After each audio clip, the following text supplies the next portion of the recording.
Hello everyone and welcome back to Brickcraft, and for today's video I'm just going to be giving you a few rainbow loom tips. I have a few messages in my email from people asking me questions. Apparently they are starters and they don't know how to use certain tools, and so I just explain the tools and then just some tips that I use when I make my bracelets. So first I have the hook. And if you don't have a loom, you can use a crochet hook. It's very similar to the hook they give you with the loom. It just does not have the thing on the end. But this is what a crochet hook looks like. I think this is like an I or a J. And it's about the same exact size as the hook, as you can see. And the bottom thing that's on the end of this hook, I'm going to show you what it's used for. For you beginners out there, it's to pop the bottom parts off. It hooks on up underneath and it pops it out. Now I'm going to show you like how I make some of my bracelets.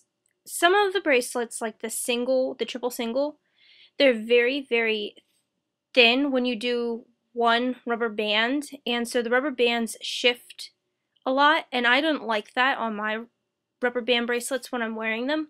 So what I do is I use 2 rubber bands for each peg. So they're 2 rubber bands thick, if you guys understand that. And it makes the bracelet a little more thicker. It's more masculine looking, so if you want to make a bracelet for a boy or a man, it's usually they wear thicker, chunky looking bracelets. So it is more masculine looking.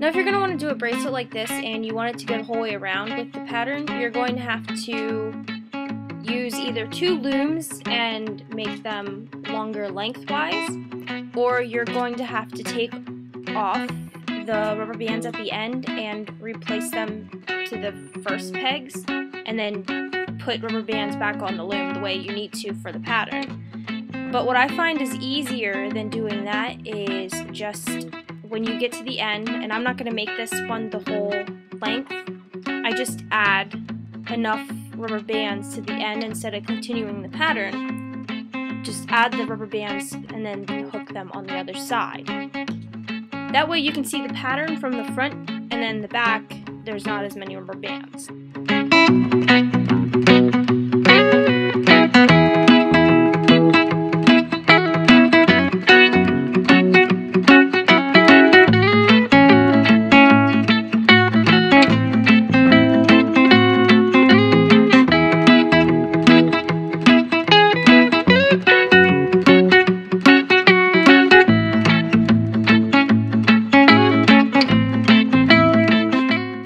Take off the rubber band bracelet, I always make sure to have the end rubber bands all wrapped up in that thicker part of the hook that they give you, and then I pull, and that makes it easier because whenever I use the lower part they fall off, or sometimes they'll break depending, like if I use my hand because I'm pulling too hard, so that just makes it easier to take it off.